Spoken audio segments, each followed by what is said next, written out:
VP naman, open book yan eh. Nung nagsimula, wala siyang plano na pag-usapan ang 2028. Hindi nga siya nagpaplano at parati niyang sinasabi, di siya interesado. Bata pa mga anak niya, at saka marami pa siyang kailangang matutunan. Itong nangyari sa kanya ay isang wake-up call. Ako'y natutuwa na nakikita niya hindi ang mga politiko ang kanyang mga kaibigan na tunay. Sinabi niya diyan sa clip nyo na ang taong bayan. Marami kang matututunan sa wisdom at experience ni PRRD, no? Napakadelikado lahat yung ginagawa sa GAA kasi kung titingnan mo, nagalit ang tao dahil saan? Dahil sa PhilHealth, yan ang una. Pangalawa, yung na-discover nila sa unprogrammed fund, di ba? Pangatlo, yung ginawa sa PDIC, ang daming ginagawa sa rason ng fiscal space. Mga leaders tayo na on the term itself, may na-inaugurate. Ang pinakamarami si PRRD. Tama. Kasi kahit may COVID, hindi ituloy nyo yan. Ay, nakinabang ng gustong taong bayan nun. Naitrabaho pa rin sila kabila ng COVID. Oo, di ba? So yung ganong decisiveness, yun ang wala dito. Kaya napapaikutan at napapaglaruan. Pagkatapos, pag magko-commit, hindi naman siya makakommit. I mean, we have a president who's so laid back. Who doesn't really care. I mean, if you're laid back, what does that mean? Di ba? Samantalang, si PRRD mura ng mura kung ano mga sinasabi, but he gets things done.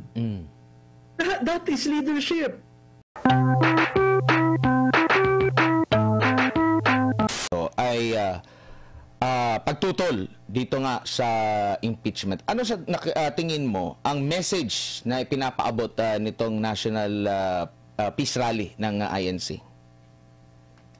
Well, ang number one dyan is ayaw ng impeachment. Pero ang balita ko, itutuloy yung tatlo sa House. Ang House nag-convene kanina. Ngayon, may plenary session sila. So, tingnan natin kung anong mangyayari sa susunod na araw. Kasi ang pagkakasabi kanina, yung tatlong naunang final na impeachment, ay i-refer sa Committee on Justice. Yung pang-apat na sinusubukan nilang makakuha ng 1/3 votes, hindi nakaya yon, ang 6 lang daw ang pumirma at ayaw i-file ito sa araw na ito. Ang problema doon, pag re-refer mo kaagad sa Justice yon, may 10 days ang Speaker to refer it, and then magtitingin sa form and substance, and then magkakaroon ng hearings yan. Alam mo, Admar, 12 session days na lang ang Kongreso.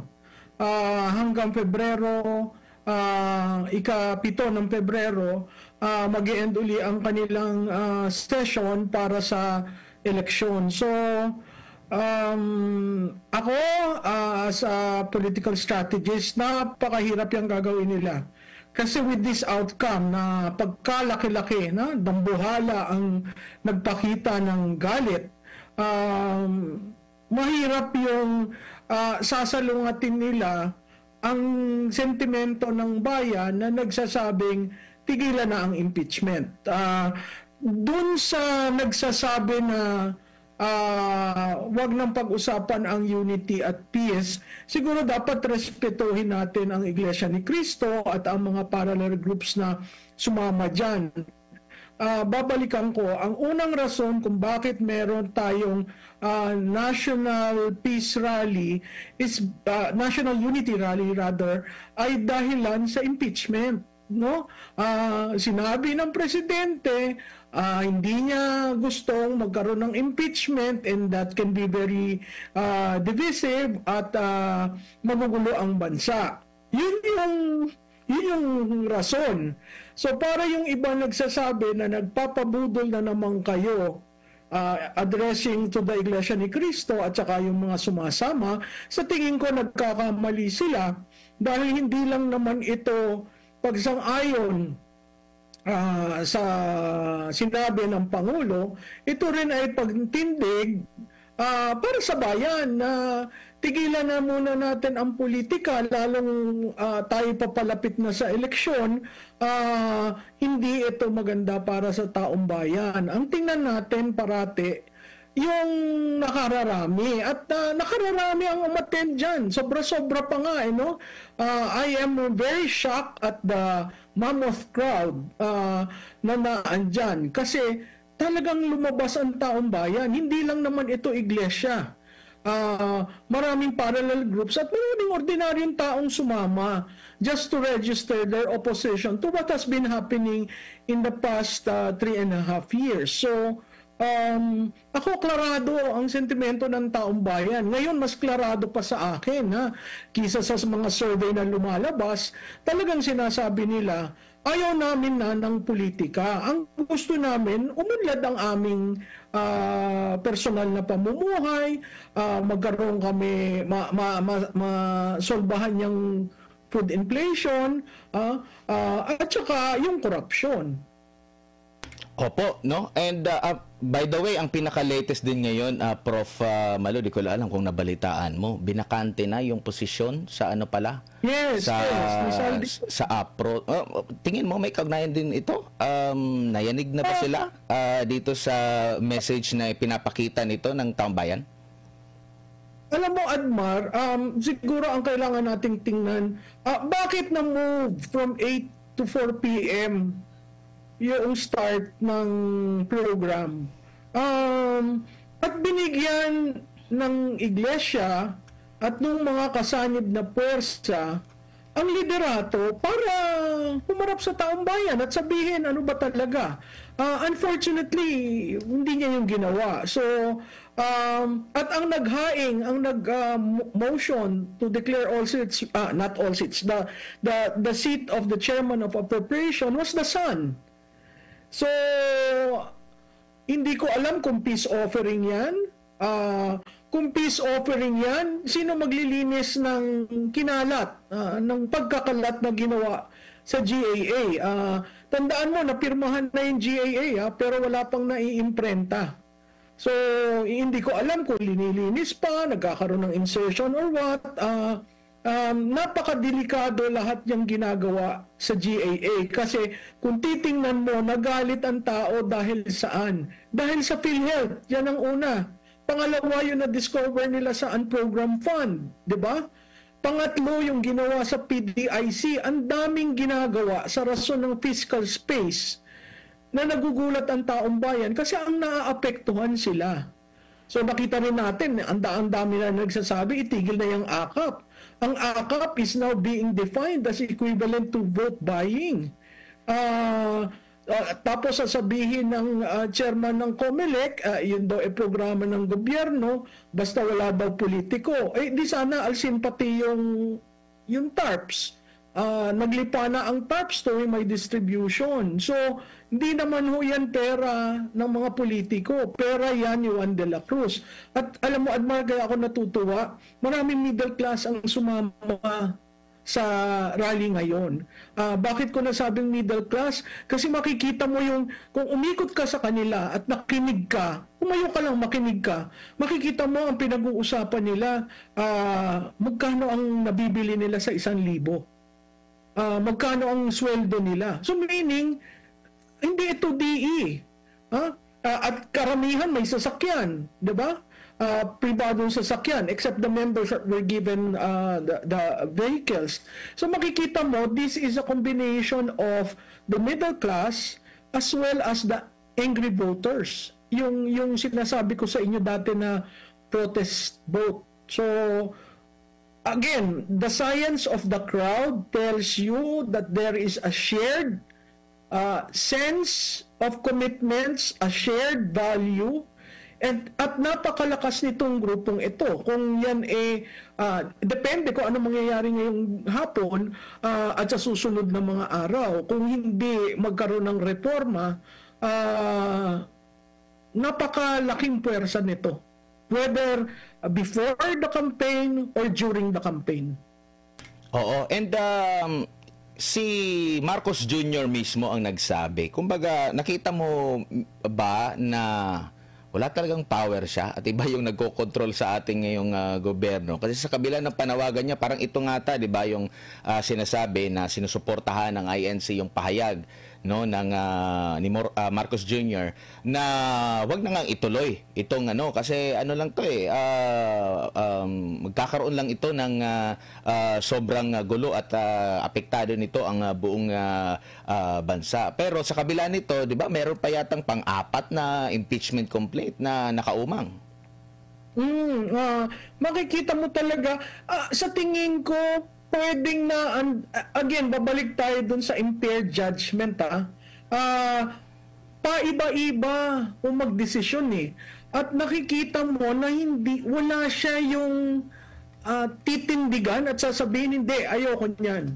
Wala siyang ganun. So parang ang sense ko, nakikinig siya, for so long as kaya niyong i-implement, sige. Wala siyang sinasabihang itigil niyo yan. Kasi kahit dun sa pagkasabi, hindi ko sinasang-ayunan. Diba? Tapos ang sumunod doon, February 26 yun, nagkaroon ng fellowship. Doon sa fellowship sa Malacanang with the legislators from the House of Representatives, nagkaroon ng manifesto. Na isa sa provision ng manifesto, hindi itutuloy ang impeachment. Anong ginawa nila doon sa manifesto? Binigay pa nila yun sa iglesia. Na parang proof na, ito, pwede nyo kaming panghawakan. Ano nangyari? So ako, pambubudol na naman yung ginagawa na sinabi, tapos hindi naman sumunod sa leader, tapos ngayon, patuloy pa rin ang paninira sa mga Duterte at sa mga kasamahan ng Duterte. In fact, this morning, di ba, even si Congressman Marcoleta had to explain to everyone na hindi siya nag-i-skip. So, makikita mo may effort to really fight it out. Ang problema, paano ka makikipaglaban sa dami ng tao? Di ba? Yun yung ako'y tinataasan ng balahibo sa unang punta ng mga tao. Makikita mo, alam nila ang rason eh. Makikita mo sa usapan nila, alam nila ang mali. Ayun daw nakaka-nervyos. Hindi ko maintindihan kung nakikita yan. Siguro naman may mga ahente silang nandoon na nakamix sa crowd. Makikita nila na legitimate concerns ang pinag-uusapan ng mga sumama doon. Hindi sila magkakakilala. Hindi sila pareho ng relihiyon. Pero nagsasabi na, ma'am, magkano bang kayang ibili na ng sweldo mo? Ma'am, ano ito sa PhilHealth? So, alam nila yung reasons why. Kaya napaka alarming na ang taong bayan sumama dito. And ito yung makita natin yung kaibahan ng Duterte administration sa kasalukuyang administrasyon. Talagang nag-insist si Pangulong Rodrigo Duterte, huwag niyong pakialaman. Hinalal siya ng taong bayan, hayaan niyo siya na magtrabaho. Well, yung kanyang mga puna, karapatan niya yan kasi demokrasya yung ating bansa. At nakinig, no? Sa kabila nito, nakinig ang hindi nagmatigas. Kasi nakikita ng Pangulong Duterte yung mga possible na mga implications nito kung itutuloy talaga, 'di ba? Pero kabaliktaran ang nangyari nga. Nabanggit nga natin na merong marami na mga impeachment at parang wala sa kanila, pinaka-latest pa nga, parang handa na, no? Nasa na raw papadala na ba or nasa opisina na ng speaker itong mga impeachment na ito. And nakikita mo ba kung hindi pa rin sila titigil at itutuloy pa rin? Ano kaya ang magiging nakikita nyo po, no? Kasi nagsalita ng taong bayan, nagsalita na itong iba't ibang mga grupo, itong Iglesia ni Cristo, kung hindi pa rin maniniwala at kumbaga parang wala pa rin sa kanila. Kasi nga ang iniisip nila sariling interes, kanilang interes sa politikal. Well, dalawang bagay yan, Admar. Isa, magpapatuloy na mag-evolve itong bagong samahan na lumabas. Pangalawa, pag umabot tayo sa eleksyon, magpapatuloy na maging protest vote or conscience vote itong magkakasama. Tatandaan ninyo, ang iba kasing komentarista ang sinasabi parang EDSA 1 o EDSA 2. Hindi ho ito parang EDSA 1 or EDSA 2. Iba ho ito. Ang EDSA 1, mga taga Metro Manila lang at karatig na bayan ang pumunta, hindi ho nationwide. 'Di ba? Ang EDSA 2 naman, ang militar at saka ang secretary ng DND ang nagsimula, tapos dumating ang mga tao. Pero ito, nationwide yan, 10 regions. At ako'y nagugulat sa dami ng taong lumalabas. Mayroon rin nagsasabi sa akin, yung iba, yung mga politikong sinisikil nila, yung mga politikong gustong manindigan sa lokal, ay nagpasama ng mga tauhan nila. No? So, makikita mo ang ibang dynamics on the ground na hindi mo kayang bilhin ng akap yung dami ng taong yan. Kahit mo bigyan ng akap ang buong Mindanao, na bago ba ang preference nila? Hindi. So, apart from lahat tayo, kung ano man mangyari ngayong gabi, lahat tayo mag-analyze, lahat tayo magmi-meeting, lahat tayo titingnan. Tinugunan ba tayo ng leader? Kung hindi tayo tinugunan at ang tugon lamang ay si Saldico ang peace offering, sa tingin ko hindi titigil ang mga protesta sa mga susunod na araw. Ngayon, kung umabot tayo ng eleksyon, asahan natin na ang opposition will have the upper hand here. Yun na lang nga ang kailangan natin bantayan. Kunyari, yung dayaan. Kasi paano mo dadayain yung ganitong kadaming tao? Perfect example, kung ang titirahin ninyo ay si Pastor Kibuloy o kaya si Congressman Marcoleta, ganitong kadaming tao, hindi ibig sabihin wala silang boto. 'Di ba? Makikita natin sa surveys na yung nasa dulo sa top 25 karamihan independents. Hindi pa gumagalaw. Samantalang yung may pera at may makinarya, galaw ng galaw. Ako nakikita ko yung nangyari ngayon ay hudyat na ang taong bayan maghahalal ng naiiba at bago. Dito tayo sa naging pahayag naman ni VP Sara Duterte doon sa Japan. Una, sabi niya, nabanggit niya na okay lang siya. No, kasi siguro maraming mga nag-aalala, mga supporters niya dahil sa andami na mga ipinupukol sa kanya. Ang recent din ngayon, sabi ng fiscal ata o prosecutor is na raw, tapos na yung investigasyon ng ng NBI at marami nang sinasabi. Sabi niya okay lang siya. Nakita ko rin medyo namayat si VP Sara, and pinawi niya yung pangamba at tinanggap niya yung alok ni dating presidente sa mga legal na usapin, and at the same time tinanong din siya mismo direkta ng mga kababayan natin doon sa Japan. Siguro talagang nawawala na sila ng pag-asa, gusto na rin nila ng tunay na pagbabago talaga, kaya natanong din nila ito at ito nga nakatanggap sila ng positibong tugon. Ano sa nakikita mo ito, Prof? Alam mo, si VP naman, open book yan eh. Nung nagsimula, wala siyang plano na pag-usapan ang 2028. Hindi nga siya nagplaplano at parati niyang sinasabi, di siya interesado. Bata pa mga anak niya, at saka marami pa siyang kailangang matutunan. Itong nangyari sa kanya ay isang wake-up call. Ako'y natutuwa na nakikita niya hindi ang mga politiko ang kanyang mga kaibigan na tunay. Sinabi niya diyan sa clip niyo na ang taong bayan. Kaya kung napupuna mo, tuwi siyang inaatake na grabe ng politiko, bumababa siya sa ground. Nagkakausap siya ng mga tao. Kasi at the end of the day, yung 32 million, yun ang iyong mandato eh. Napakahalaga na matutunan niya mabilis. Ngayon, dun sa tanong mo, ako'y natutuwa na tinanggap niya ang kanyang ama. bilang kasama sa legal team niya. Bakit? Kasi malay mo yun ang paraan para sila magkasama, magkasundo, magkahingahan ng loob. Alam ko nagkaroon na sila ng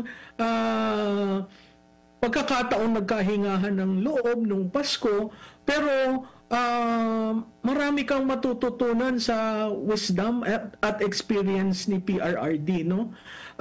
Tungkol dun sa sinabi niyang I am seriously thinking, ano pa ba naman ang kailangan mong daanan para ka magdesisyon? Yung pagkasakal sa kanya, pagtadyak sa kanya, pagsipa sa kanya, ng campaign manager pa niya, ha? At ng mga kasamahan niya sa unit team, at lalo na yung mga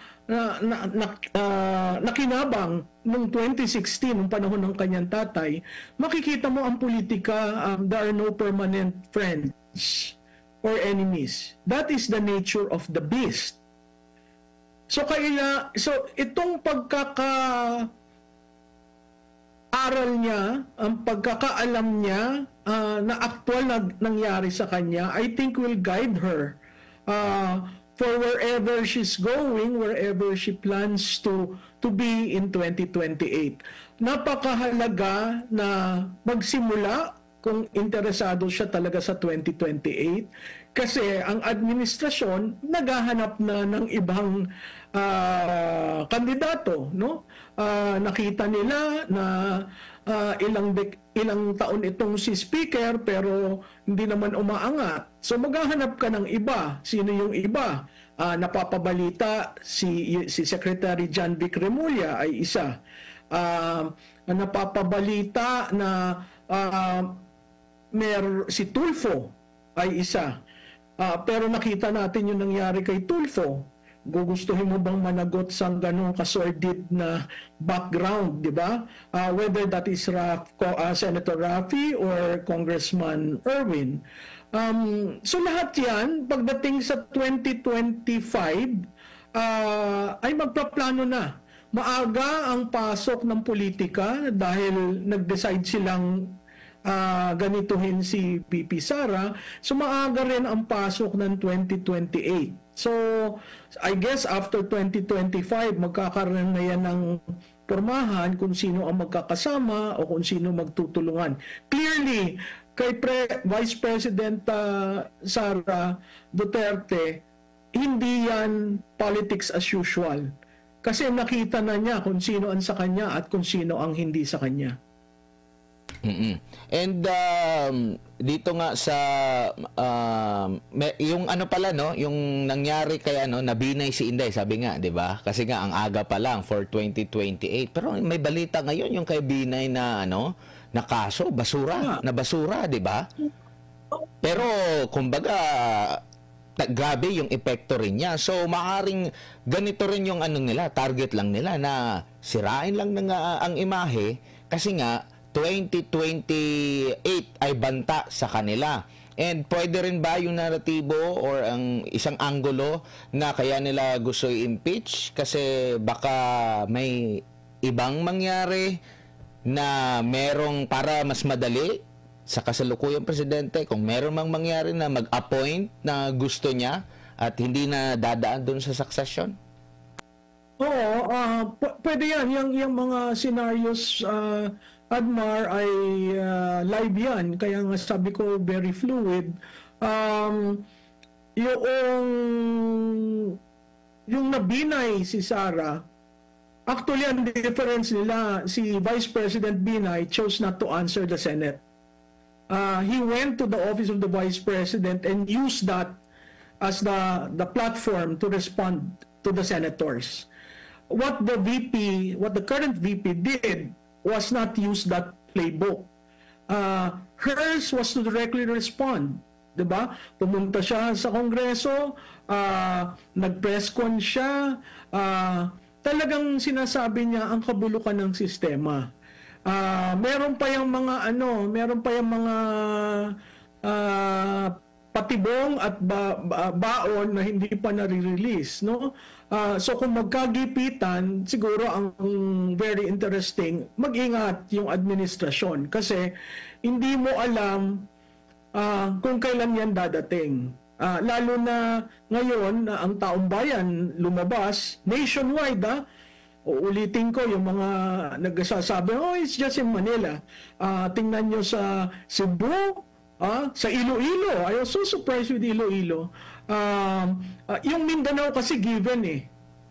So itong dito at yung karamihan ng tao dyan galing sa Region 3 and Region 4A, makikita mo yung mobilization. So critical yang ilagay sa lahat ng scenarios. Kasi imaginein mo kung ganyan kadami ang lalabas para kay Vice President Duterte. Mahihirapan yung administrasyon.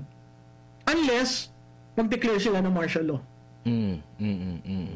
Okay. Now, itong sinasabi ni VP Sara, kasi dinipensa niya yung kanyang budget. Isa rin ito sa mga ipinupukol na binabaliwala daw ng Vice Presidente. Pero ang isa sa mga nakapuka ng atensyon talaga doon, sinabi niya na parang iisa lang naman o iilan lang naman ang humahawak talaga sa budget.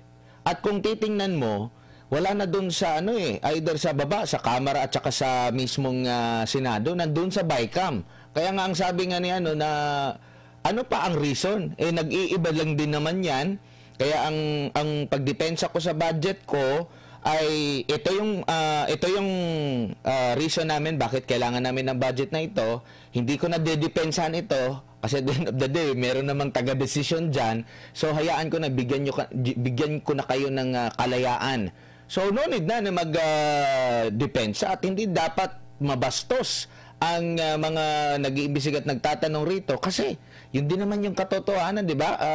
Iba yung nasa baba na bersyon pagdating doon sa BICAM, pagdating doon sa pinirmahan ng Pangulo, iba na rin yung bersyon, Prof. Malu.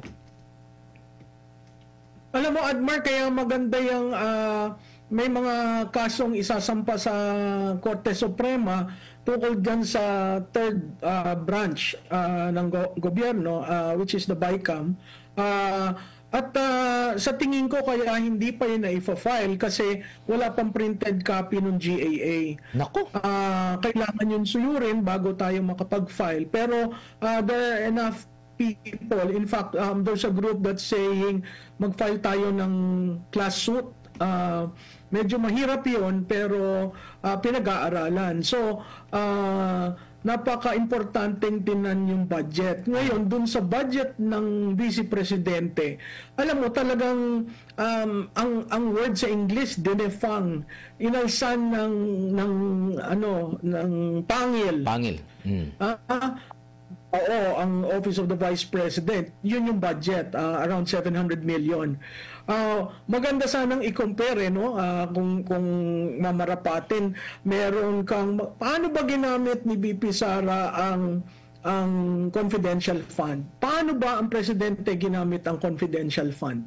Pero yan undergoing ng COA, so hintayin natin yung resulta. Maganda rin makita ng taong bayan, sige, inalsan ako ng almost 700 million sa budget ko. Pero hindi niya sinabi, hindi ko na magagawa. Ang sinabi lang niya, medyo may menusan ho natin.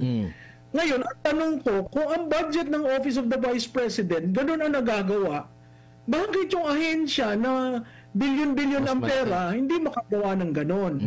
So, this is the purging of the executive branch.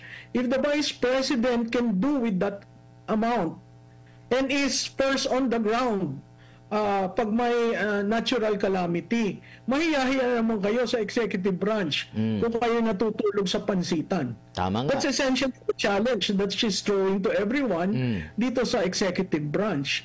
And let's see who can perform with that minimum budget, and let's see who can touch the lives of Filipinos. Ewan ko dito sa mga taga-executive branch, parang okay lang sila ng okay, but that challenge is being made to you. Opo. Nabanggit mo rin kanina na hanggang sa kasalukuyan, wala pa palang kopya, hard copy, ang budget na 2025 o yung GAA. Gaano ba katagal ang pag-print din yan? Kasi nabanggit dito ni Congressman, 3rd District Congressman Isidro Ungab, sa 15 years daw niya na experience sa Congress, ngayon lang daw siya. First time daw niya ito na wala pang printed copy ang GAA 2025. Sabi niya dito, "This is the first time in my 15 years of experience in Philippine Congress that no printed copy of GAA is presented upon resumption of Congress after the Christmas break." Oo, Admar, tradisyon yan. Ang unang dadating sa opisina mo after the Christmas break, itong January, is yung makapal na GAA. Kaya nga ako nagugulat kasi bakit nagtatagal? Ang National Printing Office, siya yung in charge sa printing niyan, pag pinirma ng presidente, gawa ka agad yun. So, mapupuna mo from the time na pinirmahan at hindi pa na-print, ano nangyayari? Meron ba silang inaayos? Meron ba silang ini-insert? Yun ang kailangan tingnan uli kasi nakakatakot sa paghahanap ng fiscal space kung saan-saan kumukuha ng pondo, yung pala ilalagay lamang sa akap o sa mga ayuda. Or baka may alam sila na medyo, saglit lang, tagilid tayo dito kung makita ito ng ano. At kung meron din silang idodoktor doon, paano ba yun ma-check kung may idinoktor? Hindi rin natin alam kung ano yung pinirmahan ng Pangulo doon. Ang mangyayari, i-compare yung BICAM report, yung enrolled copy, at saka yung printed. Mahirap na trabaho yan. Bago mo makita yung insertions, di ba naalala nyo yung insertion sa pork? Bago yun nakita, ang tagal. Bago na-raise sa Supreme Court, ang tagal. Kasi kailangan i-present talaga yung intent ng legislative branch. So kailangan yung mga yan, yung mga dokumentong yan. Hindi ko maintindihan kung kaya nila ginagawa is to delay the legal route that some people are considering going into an election. Kaya nga ang problema dito sa administrasyon na ito, parang walang nagtitimon kasi ayan na ang eleksyon, February 10 February 12. Nandiyan na, 'di ba? Ang dami pang loose ends. Ang dami pang pwedeng itapon sa administrative slate na magtataka ka, anong nangyayari? And dito po sa budget, mayroon ka bang initial na nasilid dito na may mga mahalagang mga proyekto na sadly walang budget or binawasan ng budget? Every time kasi pag either binawasan ng budget, kung may mga projects yan, it's either madidelay yung pagkakakomplete niyan, matatagalan bago mapakinabangan, sayang, aksaya sa pera yan ng taong bayan. Actually, yung linagay nila na 10 items sa program funds, malaking bagay yun. Kasama na doon yung PhilHealth, yung Road Right of Way, yung PPP, marami yun. Ang total 268 million, I think, or billion. Marami yun. So, nung na-discover natin, nung BICAM report, sa Bito natin nakita yon. Nakakagulat na yung mga ganun nagsilabas. Alam mo, ang isa ko pang gustong itanong, sinabi ng kalihim ng DPWH na ang EDSA will undergo a massive, diba, buong stretch. Hindi ko alam kung saan yung kukunin na budget kasi wala namang pinag-usapan na ganun. Tsaka bakit ma'am? Bakit kung kailan nila halimbawa, ngayon lang 2025, parang ngayon lang din ata natin na narinig. Dapat massive na yan, di ba? Na previous years na ito yung plano namin, ganito, ganyan, specific. Pero parang ngayon lang parang, ayusin namin yung EDSA. Alin doon? Meron bang kasi kung matatanda natin, way back Duterte administration, isa sa mga talagang gusto nilang ayusin din is itong itong katabi namin na Guadalupe Bridge kasi nga merong mga naririnig natin ito dati pero ngayon kung kailan i-implement, doon lang binabalita. Yes. Tama ka dun, Admar, no? Nagulat ako kasi daw alon-alon at hindi ka makapag-text. So sabi ko, siguro may dumaan doon na politiko nalubak habang nagte-text. Kaya yun ang rason. Kasi tinanong si Secretary Bonoan. So anong basis niyan? Kasi alam mo, lubak-lubak. At saka, you don't just close a major artery. Hindi bali kung meron ka tayong iba, lahat circumferential yun na dadaanan. Parang yan yung ating subway. Oh. 'Di ba? Hindi rin supposedly 2028 i-inaugurate dahil hindi na pondohan last year, made-delay. Grabe. So, wala palang pondo last year? Oo. Kaya pala every time na dumadaan kami diyan sa subway, parang sabi ko, parang wala namang pagbabago, walang movement, walang mga ang tagal na ito during Duterte administration pa. Ilo-launch na nga ng 2028. But alam mo yung mga low-hanging fruit, ang hindi ko maintindihan dito sa administrasyon meron kang, imaginein mo, dahil wala kang counterpart fund sa foreign assisted project last year, nade-delay mo lahat yung build better more. Okay? Ano ngayon yung build better more? Naglo-launch sila, ito, ginawa na. Naglo-launch lang, pero hindi talaga yun yung nasimulan. So ano ang, di ba, ang panahon natin, yung flyover, nagsimula kay FBR, inaugurate ni GMA. Si GMA, yung Subic, inaugurate niya yung time na yon. May mga may mga leaders tayo na on the term itself, may na-inaugurate. Ang pinakamarami si PRRD. Tama. Kasi kahit may COVID, hindi ituloy nyo yan. Ay, nakinabang ng gustong taong bayan nun. Naitrabaho pa rin sila kabila ng COVID. Oo. Diba? So yung ganong decisiveness, yun ang wala dito. Kaya napapaikutan at napapaglaruan. Pagkatapos, pag magko-commit, hindi naman siya makakommit. I mean, we have a president who's so laid back. Who doesn't really care. I mean, if you're laid back, what does that mean? Di ba? Samantalang, si PRR, mura ng mura kung ano mga sinasabi, but he gets things done. That is leadership. Di ba? Ang perfect example nga na nakita ko, nakinig siya dun sa nanalo sa America's Got Talent ba yan? Habang ang headline tumaas ang self-rated poverty. The Voice yun, The Voice. Magkasama yun sa headline at yun nga napakapangit na habang matas yung tapos siya doon willing-willy na nakikinig. Yeah. They look like a king and a queen being serenaded while the country is, while Rome was burning. Mahilig naman siya sa mga British when Rome was burning, what was the leader doing? Hindi nga nagtutugma kasi 'di ba itong mga akap-akap na ito, na-introduce ito yung mga kaliwat ka ng mga ayuda program last year. Tapos tumaas yung natin, utang last year, no?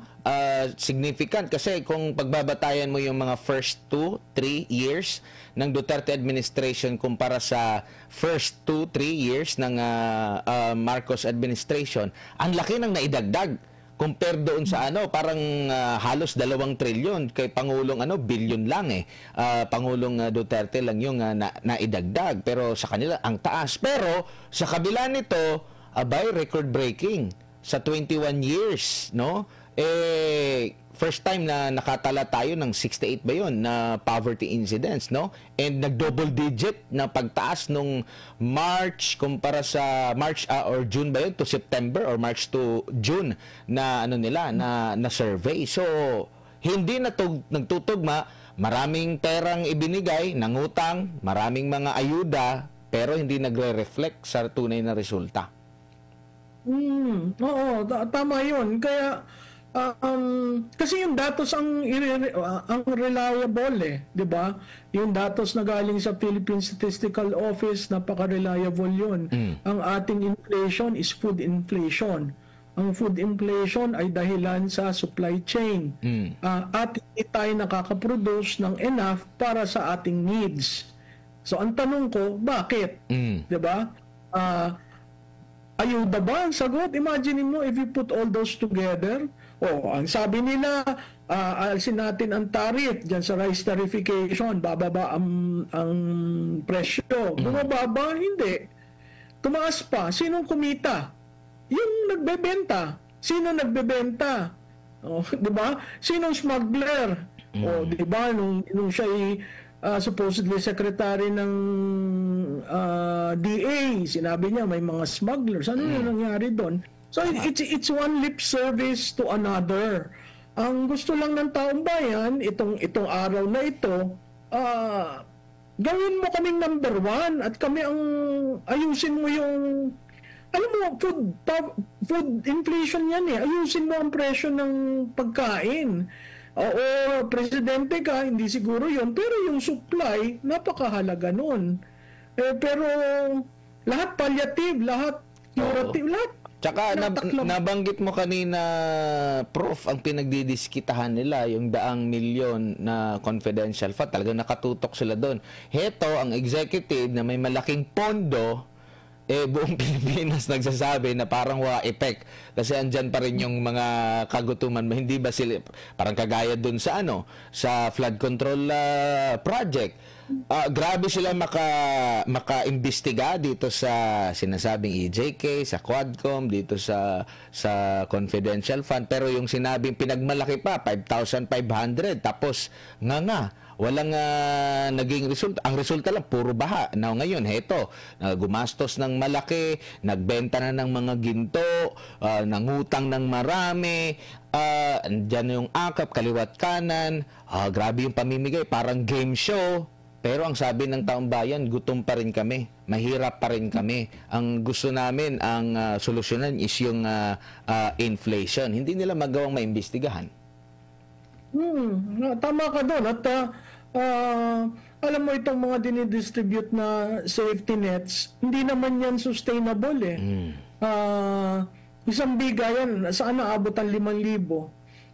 At hindi pare-pareho. Yun ang problema doon. Ang nakakatawa pa, yung AKAP last year, wala pa lang implementing rules and regulation. Yun. Kasi ngayon, mismo sa bibig ng kalihim, sinasabi na ayos daw nila ang implementing rules and regulation. So, ang tanong ko, hindi ba yun corruption? Tama. Diba? Saan mo ginamit yung pera? And what is the program definition of AKAP? And how was it implemented kung walang IRR? Di ba yan That yung is graft and corruption. Yan yung nabuksan din sa pagdinig ng Senado na mismo sila nabigla nga na meron silang AKAP. Ang ano yan din ata ngayon di ko lang alam kung ito'y talagang nangyari, nabawasan daw yung 4Ps na sistematiko. Maraming mga procedure. Itong pagdadaanan talagang matiyak. Paano natin makukuha yung accountability? Paano natin malalaman na mali yung pagkagastos mo? 'Di ba? Sa 4Ps madali mo matrace kasi ang daming mga procedure. Factors, yes. At saka Admaria, ang 4Ps institutionalized yan, Republic Act yan. So hindi mo pwedeng basta-basta. Alam mo, ang daming ginawa nitong administrasyon na ito dito sa budget. Ang daming bylaw na pinakialaman nila yung pondo.